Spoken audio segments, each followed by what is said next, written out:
لله نحمده ونستعينه ونستغفره ونؤمن به ونتوكل عليه ونعوذ بالله من شرور أنفسنا ومن سيئات أعمالنا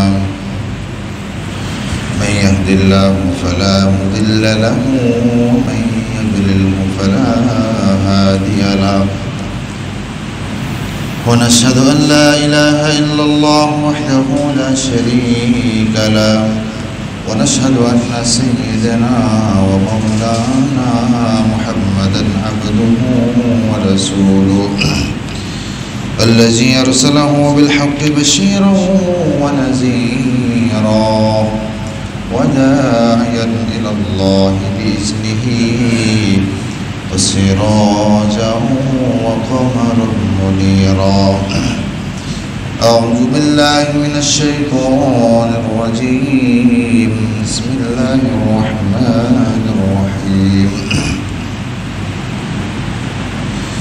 يا أيها الناس إن كنتم في ريب من البعث فإنا خلقناكم من ذكر وأنثى وجعلناكم شعوبا وقبائل لتعارفوا إن أكرمكم عند الله أتقاكم إن الله عليم خبير. وقال النبي صلى الله عليه وسلم أي الكيس من دان نفسه وعمل لما بعد الموت أو كما قال عليه الصلاة والسلام. وقال سبحانه وتعالى خلق الإنسان من صلصال كالفخار وخلق الجان من مارج من نار فبأي آلاء ربكما تكذبان. وقال سبحانه وتعالى قد أفلح المؤمنون الذين هم في صلاتهم خاشعون والذين هم عن اللغو معرضون والذين هم للزكاة فاعلون والذين هم لفروجهم حافظون. صدق الله العلي العظيم. بلغ العلا بكماله كشف الدجى بجماله حسنت جميع خصاله صلوا عليه وآله. شب الزبان كل فري بلغ العلا بكماله كشف الدجى بجماله حسنت جميع خصاله صلوا عليه وآله. সম্মানিত মুসল্লিরা, আল্লাহ রাব্বুল আলামিনের অনেক শুকরিয়া যে আল্লাহ রাব্বুল আলামিন আপনাকে আমাকে সুস্থ অবস্থায় মসজিদে আসার তৌফিক দান করেছেন। আমাদের থেকে গত হয়ে গেছে মাহে রমজান, শাওয়াল মাস চলতেছে, আজকে দ্বিতীয় জুমা। আল্লাহ রাব্বুল আলামিন আমাদেরকে সুস্থ রেখেছেন, বাঁচিয়ে রেখেছেন। অনেক মানুষ কিন্তু অসুস্থ, এই যে একটা অবস্থার পরিবর্তন, আলহামদুলিল্লাহ এরপরেও আমরা অনেকে সুস্থ হয়েছি। তো অসুস্থতা এটা আল্লাহ রাব্বুল আলামিনের একটা বড় নিয়ামত, যে মানুষ এতদিন সিয়াম সাধনার পরে এরকমভাবে আল্লাহ রাব্বুল আলামিন মানুষকে পরীক্ষা করে থাকেন, যার বিনিময়ে তার এই যে অসুস্থতা আসার কারণে এরকম হয় যে তার গুনাহগুলো আল্লাহ রাব্বুল আলামিন মাফ করে দেবেন। যখন মানুষের অসুস্থতা আসে তখন মানুষের শরীর হালকা হয়ে যায়। শরীর হালকা হয় কেন? বিভিন্ন গ্রন্থকারে, বিভিন্ন কিতাবের মধ্যে বড় বড় মনীষীরা বলেছেন যে মানুষ যখন অসুস্থ হওয়ার সাথে সাথে মানুষের শরীর হালকা হয়। ওটা শরীর হালকা হয় না, মানুষের ভিতর থেকে অহংকার, গুনাহ এগুলা চলে যায়, গুনাহগুলো মাফ হয়ে যায়, যার কারণে মানুষের শরীর কি থাকে? হালকা থাকে। ভিতরে অহংকার আসে না, শুদ্ধর সাথে কথা বলতেও তার কি লাগে? ভালো লাগে। অন্তরের মধ্যে মৃত্যুর ভয় চলে আসে, যে হয় এই অসুস্থতায় যদি আমার মৃত্যু চলে আসে, একটা ভয় চলে আসে, তখন ইবাদত করতে মজা লাগে, স্বাদ লাগে। একজন সাহাবী রাসূলুল্লাহ সাল্লাল্লাহু আলাইহি ওয়াসাল্লামকে বলতেছে যে আল্লাহ রাসূল, আমার তো সবসময় এরকমভাবে জ্বর থাকে, অসুস্থতা থাকে, আমি সবসময় সারা বছরই অসুস্থ থাকি। তো আল্লাহ রাসূল সাল্লাল্লাহু আলাইহি ওয়াসাল্লাম বলতেছে যে যারা দুনিয়ার মধ্যে থাকা অবস্থায় অসুস্থতা নিয়ামতের মধ্যে থাকবে, আল্লাহ রাব্বুল আলামিন কাল কিয়ামতের ময়দানে তাদেরকে সর্বপ্রথম তাদেরকে আল্লাহ রাব্বুল আলামিন জান্নাত দান করবে। সুবহানাল্লাহ। এই কথা শোনার পরে ওই সাহাবী বলতেছে যে আমি সারা বছর অসুস্থ থাকি, এটাই আল্লাহ রাব্বুল আলামিনের শুকরিয়া। এরপরে বলা হয়েছে যে যখন এরকমভাবে শাস্তি দেওয়া হবে, কিয়ামতের ময়দান তো এরকম অবস্থা হবে যে সবাই শাস্তি পাবে। বিচার কার্যের পরে জান্নাতে যাবে, জাহান্নামে যাবে, এর আগে কিন্তু সবাই এখানেই থাকবে। তো ওই অবস্থার মধ্যে এরকম হবে, তারা কষ্ট সহ্য করতে পারবে না। তারা বলবে যে একটা ব্যবস্থা করো, হয়তো জান্নাতে দাও, অন্যথায় জাহান্নামে দাও। তখন বলবে যে এটা কোনো বিষয় না, দুনিয়ার অসুস্থতা এটা কষ্টই না, আসল কষ্ট তো এখানে। আমরা দুনিয়ার মধ্যে যত কষ্ট করি না কেন, যেই অবস্থার মধ্যে থাকে না কেন, যেই পেরেশানি হোক, যেই কষ্ট হোক, এটা দুনিয়ার কোনো কষ্টই না, এটা দুনিয়ার কোনো কষ্টই না। জাহান্নামের কষ্ট, কিয়ামতের দিবসের কষ্ট, এটা আরো মারাত্মক কষ্ট। আর আজকে আমাদের মতো মানুষেরা এই সামান্য কষ্টকে সহ্য করতে পারে না। এই সামান্য কষ্ট তাদের দিলের মধ্যে আসার কারণে মানুষ নিজের জীবনকে শেষ করে ফেলে। মানে কি, মানুষ কষ্ট সহ্য করতে পারে। এই জন্য আমাদের যতই কষ্ট হোক না কেন, আমরা শুধু আখিরাতের কথা চিন্তা করব যে এই কষ্ট কোনো কষ্ট না, আসল কষ্ট হলো যদি আল্লাহ রাব্বুল আলামিন আমাকে জাহান্নাম দেয়, জাহান্নামে আমি যাই, যদি আমার জন্য জাহান্নাম বরাদ্দ থাকে আমার গুনাহের কারণে, তাহলে ওটা হবে আমার সব থেকে বড় কষ্ট। একজন বুজুর্গ ব্যক্তি, তার নাম হলো জুনায়েদ বাগদাদি, নাম শুনছেন তো সবাই। জুনায়েদ বাগদাদি রহমতুল্লাহি আলাইহি, তিনি একজন অনেক বড় বুজুর্গ ছিলেন, অনেক বড় পীর ছিলেন, বুজুর্গ ছিলেন। তো জুনায়েদ বাগদাদি রহমতুল্লাহি আলাইহি চলার পথে একসময় এরকম হয়েছে যে তাকে অনেক মানুষ সে ইসলামের দাওয়াত দিত, মানুষকে দিনের কথা বলতো, দিনের কথা বোঝানোর চেষ্টা করতো, ইসলামের দিকে দাওয়াত দিত, এটা অনেকে পছন্দ করতো না। তার মধ্যে একজন মহিলা ছিলেন, সে মহিলাও কি করতো না, পছন্দ করতো না। তো ওই মহিলা জুনায়েদ বাগদাদি রহমতুল্লাহি আলাইহিকে এরকমভাবে কুকুর থেকে নিকৃষ্ট বলেছেন যে তুমি কুকুর থেকেও নিকৃষ্ট, তুমি যে কাজ করো এই কাজটা কুকুর থেকেও নিকৃষ্ট, এটা বলে গালি দিয়েছেন। তো জুনায়েদ বাগদাদি রহমতুল্লাহি আলাইহি বলতেছে যে হ্যাঁ, আমি কুকুর থেকে নিকৃষ্ট, যদি আমি জাহান্নামী হই। যদি আমি জাহান্নামী হই তাহলে আমি কুকুরকে এর থেকে যদি আরো জঘন্য প্রাণী থাকে, শুকুর থাকে, তার থেকেও আমি নিকৃষ্ট। আর যদি আমি জান্নাতি হই তাহলে আমার মতো সম্মানী ব্যক্তি, আমার থেকে সম্মানিত ব্যক্তি আর দুনিয়ার মধ্যে আর কেউ নেই, আমি সব থেকে সম্মানিত। যদি আমি জান্নাতি হই, আর যদি জাহান্নামী হই তাহলে আমি কুকুরকে এর থেকে যে নিম্ন পর্যায়ের প্রাণী রয়েছে তার থেকে আমি আরো বড় নিকৃষ্ট। এই কথা কে বলেছেন? জুনায়েদ বাগদাদি রহমতুল্লাহি আলাইহি বলেছেন। আমি যে আয়াতে কারিমা তেলাওয়াত করেছি, ইয়া আইয়ুহান নাস ইন কুনতুম ফি রাইবিন মিনাল বাসি ফাইন্না খলাকনাকুম মিন যাকারিন ওয়া উনসা, যে আল্লাহ রাব্বুল আলামিন বলতেছে যে শুউবান ওয়া ক্বাবাইলা লিতাআরাফু, আমরা যে সমাজে বসবাস করি, আমরা যে অবস্থার মধ্যে থাকি না কেন, আমাদের মধ্যে জাতপাত রয়েছে, আমাদের মধ্যে ধর্ম রয়েছে, আমাদের মধ্যে কবিলা রয়েছে, গোত্র রয়েছে, উঁচু নিচু ব্যবধান রয়েছে, আছে না নাই? প্রত্যেকটা সমাজের মধ্যে যাবেন, প্রত্যেকটা সমাজের মধ্যে এরকম কিছু উঁচু মানের ব্যক্তি রয়েছে, আবার কিছু নিচু মানের ব্যক্তি রয়েছে, কিছু গরিব রয়েছে, কিছু অসহায় রয়েছে, কিছু কবিলা রয়েছে, তাদেরকে এই কবিলা বলে ডাকা হয়। রাসূলুল্লাহ সাল্লাল্লাহু আলাইহি ওয়াসাল্লামের জমানার মধ্যে এই সমস্ত বিষয়ের প্রচলন বেশি ছিল, এখন কমে গেছে আস্তে আস্তে। এরপরেও এই প্রচলনগুলো এখনো রয়েছে, ইন্ডিয়ার মধ্যে বিভিন্ন রাষ্ট্রে এখনো ওই প্রচলনগুলো রয়েছে। কবিলা, গোত্র, কুরাইশ বংশ, বনু হাশেম বংশ, এই কবিলাগুলো রয়েছে। তো আল্লাহ রাব্বুল আলামিন বলতেছে শুউবা ওয়া ক্বাবাইলা লিতাআরাফু ইন্না আকরামাকুম ইনদাল্লাহি আতকাকুম। আমার কাছে কবিলা জাত গোত্রের কোনো ভেদাভেদ নাই। আমার কাছে কি নাই, কে ধনী কে গরিব, কে অসহায়, কি কোন কবিলার লোক, এটা আমার কাছে কি নাই, কোনো ভেদাভেদ নাই। ইন্না আকরামাকুম ইনদাল্লাহি আতকাকুম। আমার কাছে ওই ব্যক্তি সম্মানিত, আমার কাছে ওই ব্যক্তি সম্মানিত। ইন্না আকরামাকুম ইনদাল্লাহ, যে আমার কাছে যে ব্যক্তির মুত্তাকি, যে ব্যক্তি পরহেজগার, সেই ব্যক্তি হলো আমার কাছে আকরামাকুম, সম্মানিত। সুবহানাল্লাহ।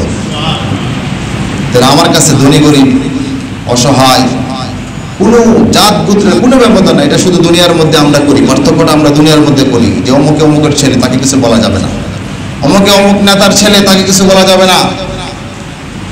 এটা আমরা দুনিয়ার মধ্যে করি, কিন্তু আল্লাহ রাব্বুল আলামিনের কাছে কোনো জাত নাই, কোনো বংশ নাই, কোনো ধনী গরিব নাই, সবাই সমান। আল্লাহ রাব্বুল আলামিনের কাছে ধনী হলো ওই ব্যক্তি যে ইন্না আকরামাকুম ইনদাল্লাহি আতকাকুম, যে ব্যক্তি মুত্তাকি, যে ব্যক্তি পরহেজগার, যে ব্যক্তি পরহেজগার, যে ব্যক্তি মুত্তাকি, আল্লাহ রাব্বুল আলামিনের কাছে ওই ব্যক্তি দামি। হ্যাঁ, তোমার সম্পত্তি রয়েছে, সম্পত্তিকে তুমি আল্লাহ রাব্বুল আলামিনের কাছে ব্যবহার করো। আল্লাহ রাব্বুল আলামিন যেভাবে তোমাকে সম্পত্তির ব্যবহারের কথা বলেছেন সেভাবে তুমি ব্যবহার করো, তাহলে তুমিও দামি হয়ে যাবে, তুমিও কি হয়ে যাবে, দামি হয়ে যাবে। তোমার দামি হওয়া আরো সহজ হয়ে যাবে। সুবহানাল্লাহ। তোমার কাছে সম্পত্তি আছে, তোমার দামি হওয়া আরো সহজ হয়ে যাবে। যার কাছে নাই সে কি দিবে, যার কাছে নাই সে দিবে কিভাবে? তো যে কথা বলতেছিলাম, আল্লাহ রাব্বুল আলামিনের কাছে সম্মানিত হলো ওই ব্যক্তি যার কাছে কি রয়েছে, তাকওয়া রয়েছে। আর এই রমজান মাসটা আমাদের কাছে এসেছে কিসের কারণে, কিসের জন্য? তাকওয়া হাসিল করার জন্য। সুবহানাল্লাহ। রমজান মাসটা আমাদের কাছে এসেছে তাকওয়া হাসিল করার জন্য। আল্লাহ রাব্বুল আলামিন বলতেছে, ইয়া আইয়ুহাল্লাযীনা আমানু কুতিবা আলাইকুমুস সিয়াম কামা কুতিবা আলাল্লাযীনা মিন ক্বাবলিকুম লাআল্লাকুম তাত্তাকুন। যে এই রোজা, এই সিয়াম সাধনা তুমি পালন করবে, এর বিনিময়ে তুমি কি পাবে? তাকওয়া। এর বিনিময়ে তুমি তাকওয়া হাসিল করতে পারবে, তাকওয়ার দৌলত তোমার নসিব হবে। সমস্ত রমজান মাস আমরা সিয়াম সাধনা করলাম, এরপরে আমাদের মধ্যে তাকওয়া হাসিল হয়েছে কিনা এই বিষয়টা আমাদের কি করা, নিজেরা চিন্তা করা দরকার। রমজান মাস তো চলে গেছে, শাওয়াল মাস চলতেছে, আলহামদুলিল্লাহ আজকে দ্বিতীয় জুমা চলতেছে। আমার তাকওয়া হাসিল হইল কিনা? যে তাকওয়ার কথা আল্লাহ রাব্বুল আলামিন বিভিন্ন জায়গার মধ্যে বলেছেন, ইন্না আকরামাকুম ইনদাল্লাহি আতকাকুম ইন্নাল্লাহা আলিমুন খাবীর।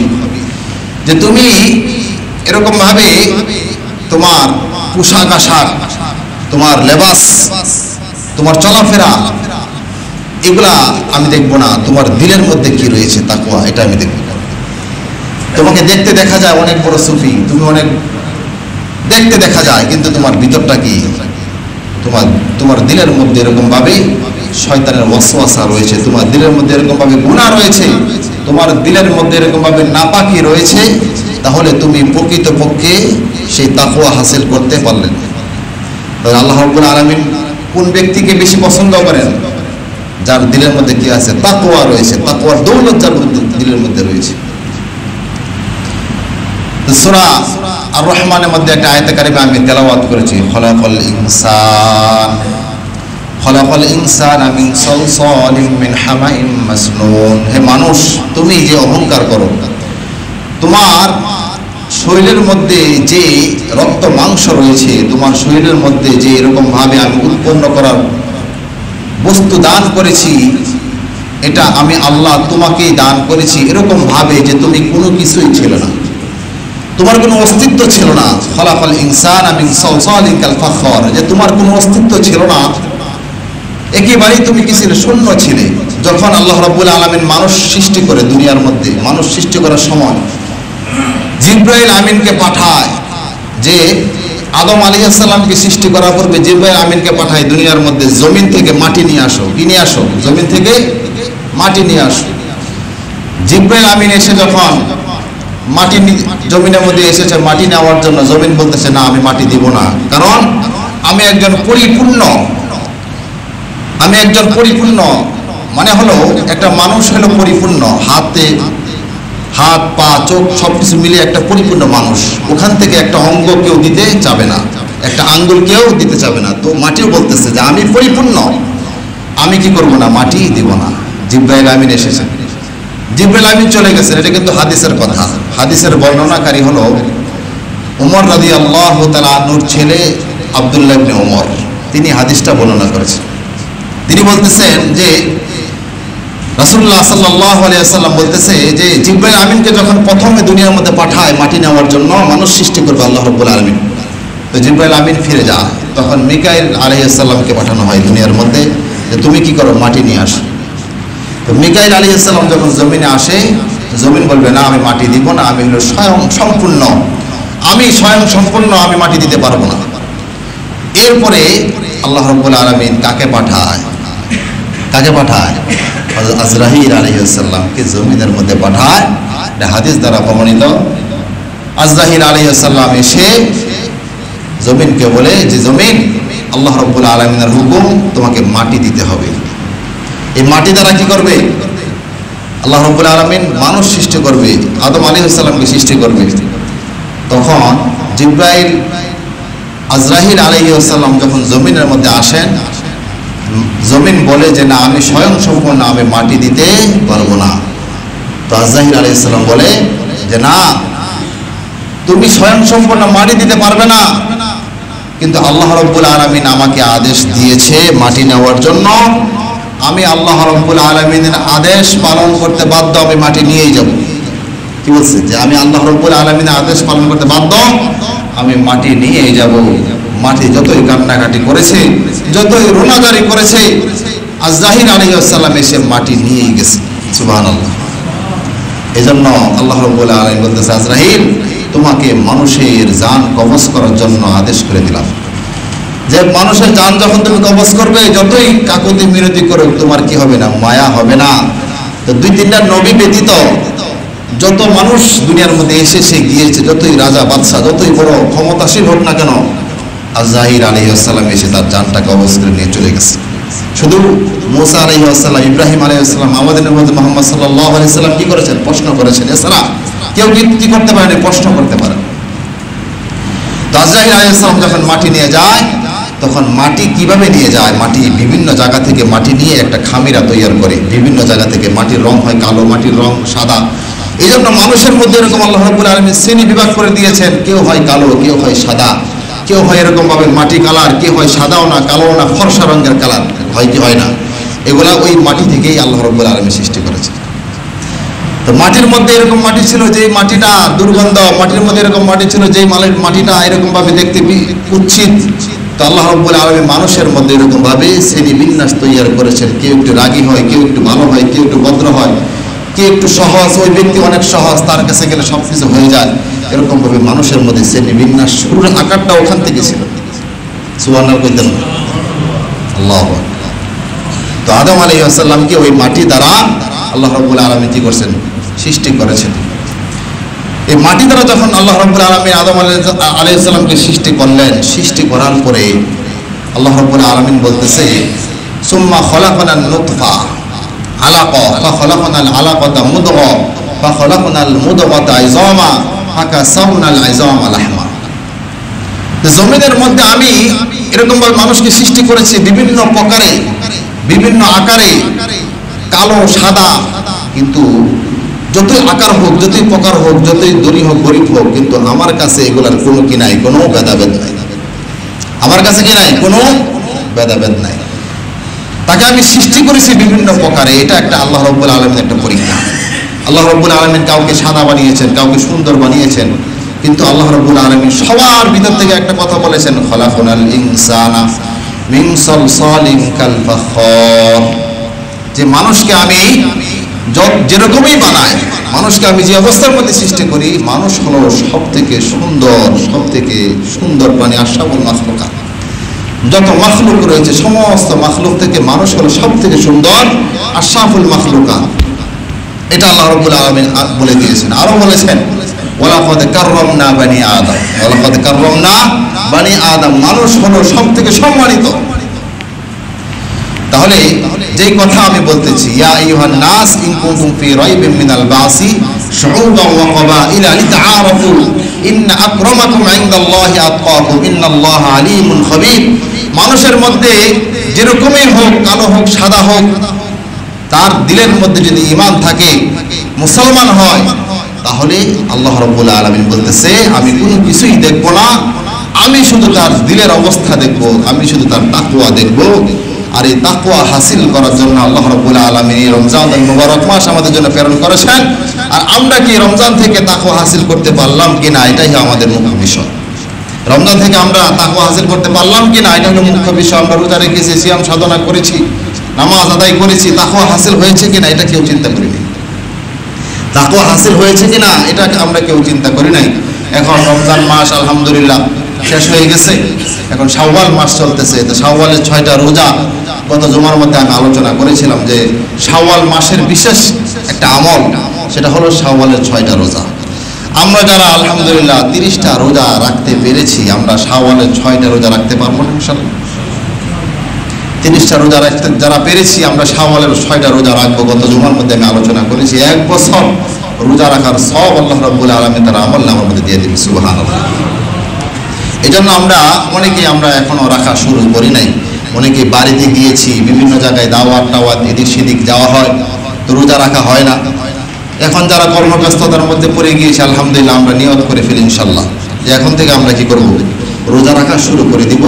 আমরা রোজাগুলা এরকম ভাবে ভেঙে ভেঙে রাখবো। একটা রোজা রাখবো এবং সাথে সাথে দুই দিন গ্যাপ করে আমরা আরেকটা রোজা রাখবো, একসাথে রাখবো না। রাসূলুল্লাহ সাল্লাল্লাহু আলাইহি ওয়াসাল্লাম বলেছেন শাওয়ালের রোজা একসাথে রাসূলুল্লাহ সাল্লাল্লাহু আলাইহি ওয়াসাল্লাম রাখতেন না। যদি আমি ভেঙে ভেঙে রাখি, তাহলে রাসূলুল্লাহ সাল্লাল্লাহু আলাইহি ওয়াসাল্লাম একটা সুন্নত কি হয়ে যাবে, আদায় হয়ে যাবে, এবং সাথে সাথে শাওয়ালের রোজাগুলো কি হয়ে যাবে, আদায় হয়ে যাবে। আমরা এই রোজাগুলো রাখার চেষ্টা করবো ইনশাআল্লাহ। এটা হলো রমজানুল মুবারক মাসের পরের আমল। এরপরে সামনে কি রয়েছে? সামনের মাস হলো জিলহজ, জিলকদ, যে হজের একটা মৌসুম। আল্লাহ রাব্বুল আলামিন আমাদেরকে, যাদেরকে আল্লাহ রাব্বুল আলামিন কি করেছেন, তৌফিক দিয়েছেন হজ করার জন্য। আমি আগেও বলেছি যে হজ কিন্তু সবার জন্য না, যাকাত কিন্তু সবার জন্য না, কিন্তু নামাজ সবার জন্য, রোজা সবার জন্য। হজ এবং যাকাত এই দুইটা বিধান শুধু আল্লাহ রাব্বুল আলামিন যাদেরকে সম্পত্তি দিয়েছেন তাদের জন্য হজের বিধান। এজন্য আমরা যারা হজের প্রস্তুতি গ্রহণ করতেছি, আমরা হজ পালন করব। এরকম ভাবে হজের জন্য প্রস্তুতি গ্রহণ করি। কিভাবে আমরা হজে যাব? যারা হজে যাওয়ার নিয়ত করেছে আলহামদুলিল্লাহ, আগে থেকে তো হয়, 1 বছর আগে থেকে হয়। তো আমরা এখন থেকে কি করি, নিয়ম শুরু করে দিই কিভাবে আমরা হজগুলা পালন করব। এখানে অনেক নিয়ম কানুন রয়েছে, এগুলো কিভাবে আমরা পালন করব আগে থেকে আমরা শুরু করে দিই। এই বিষয়গুলো হলো এই মাসের তাৎপর্য, এই শাওয়াল মাসের তাৎপর্য, এই একটা বিষয়। আরেকটা বিষয় হলো যে আমি যে আয়াতে কারিমা তেলাওয়াত করেছি, আয়াতের শেষ অংশের মধ্যে আল্লাহ রাব্বুল আলামিন একটা জায়গার মধ্যে বলতেছে যে তুমি আল্লাহ রাব্বুল আলামিন যে সমস্ত বিধান, যে সিয়াম সাধনা একটা বিধান, যাকাত আদায় করা একটা বিধান, রোজা পালন করা একটা বিধান, হজ আদায় করা একটা বিধান, এই বিধানগুলো তোমার কি করতে হবে, মানতে হবে। এই বিধানগুলো কি করতে হবে, মানতে হবে। যদি তুমি এই বিধানগুলো না মানো, তাহলে আল্লাহ রাব্বুল আলামিন বলতেছে এই বিধানগুলা না মানার কারণে তুমি আমার হুকুম থেকে, আমার ইবাদত থেকে দূরে সরে গেলে। আমার হুকুম থেকে, আমার ইবাদত থেকে যখন তুমি দূরে সরে যাবে, তখনই তোমার উপর কি করবে, শয়তানি ভর করবে। ক্বালা ফাবিমা আওয়াইতানি লাউযায়িনান্না লাহুম ফিল আরদি ওয়া লাউগবিয়ান্নাহুম আজমাইন। তুমি যখন এরকম ভাবে আমার হুকুম থেকে দূরে সরে যাবে, তখন তুমি কেমন জানি আমার উপর জুলুম করতেছ। আমার উপর কি করলে, জুলুম করলে। আমি তোমাকে আদেশ করলাম, আমার আদেশকে মানলে না, মানে আমার উপর জুলুম করলে। আল্লাহ রাব্বুল আলামিন বলতেছে ওমা লিয-যালিমিনা মিন আনসার, যে জালেম তাকে আমি কাল কিয়ামতের ময়দানে কঠিন অবস্থায় মিন আনসার, সাহায্য করব না, সহযোগিতা করব না। যে জালেম তাকে আমি কি করব না, সাহায্য করব না, সহযোগিতা করব না, যে আমাকে জুলুম করেছে। তাহলে এখানে ব্যাখ্যা হলো যে আল্লাহ রাব্বুল আলামিনের হুকুম না মানায় আল্লাহ রাব্বুল আলামিনের সাথে কি করা, নাফরমানি করা। আল্লাহ রাব্বুল আলামিনের আদেশ না মানায় আল্লাহ রাব্বুল আলামিনের সাথে কি করা, নাফরমানি করা। নামাজ না পড়া মানাহি তার সাথে কি করা, নাফরমানি করা। আর যে আল্লাহ রাব্বুল আলামিন বলতেছে যারা নাফরমানি করবে আমার সাথে, তারা আমার সাথে কি করলো, জুলুম করলো। আর যারা আমার সাথে জুলুম করেছে ওমা লিয-যালিমিন, এই জালেমদেরকে আমি কি করব না, সাহায্য করব না। কখন, কাল কিয়ামতের ময়দানে। আল্লাহ রাব্বুল আলামিন বলতেছে একটা আয়াতের মধ্যে, সূরাতুল মাআরিজ, এখানে বলতেছে যে কালকে আমাদের ময়দানের অবস্থা এরকম হবে যে মানুষগুলা এরকম ভাবে বাঁচার জন্য, এরকম ভাবে তাদের দুনিয়ার মধ্যে যা যা ছিল, তারা বলবে যে আমার দুনিয়ার মধ্যে অনেক সম্পত্তি ছিল, এই সমস্ত সম্পত্তি আমি তোমাকে দিয়ে দিলাম, আমাকে মুক্তি দাও। তারা বলবে দুনিয়ার মধ্যে আমার এরকম ভাবে ছেলে সন্তান ছিল, ইয়াওমা ইয়াফিরুল মারউ মিন আখিহি ওয়া উম্মিহি ওয়া আবিহি ওয়া সাহিবাতিহি ওয়া বানি, তো এই এর বিনিময়ে আমাকে কি করো, মুক্তি দাও। জমিনের মধ্যে আমার এরকম ভাবে অনেক অট্টালিকা ছিল, এগুলোর বিনিময়ে আমাকে মুক্তি দাও। আল্লাহ রাব্বুল আলামিন কি বলবে তখন? কাল্লা, কখনো নয়। কি বলবে? কখনো নয়। কাল্লা ইন্নাহা লাযা, আজকে তোমাকে জাহান্নামে যেতেই হবে, জাহান্নাম থেকে উদ্ধার করার কোনো ক্ষমতা নাই। তোমাকে এরকম ভাবে সতর্ক করা হয়েছে।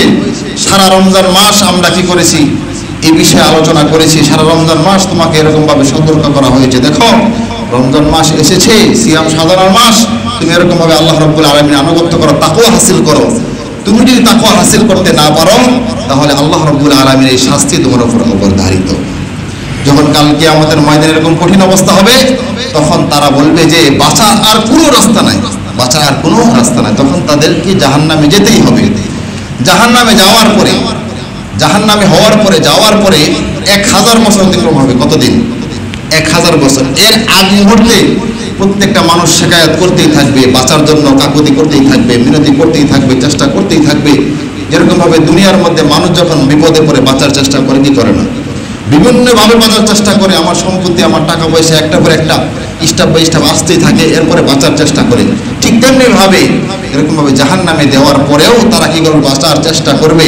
যখন চেষ্টা করতে করতে একেবারে তারা ক্ষান্ত হয়ে যাবে, তখন তারা বলবে আর কোনো কথা বলবো না, যে চুপ থাকলে মনে হয় আল্লাহ রাব্বুল আলামিন কি করবে, আমাদের উপরে সন্তুষ্ট হয়ে যাবে।